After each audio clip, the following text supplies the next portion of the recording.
Hi everyone! Here's number one question you must answer. Should you buy a property or just lease it?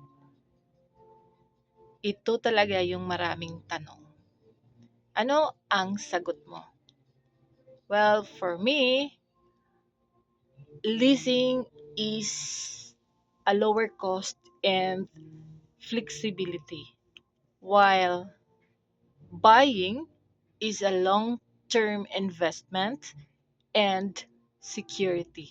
So, ang may papayo ko for most starting entrepreneurs like me before, I prefer leasing first because this is a smarter decision. Then, saka pa tayo bibili, then buy when your business is stable. So, for more details, contact CF Realty and Brokerage. Message us today. Bye!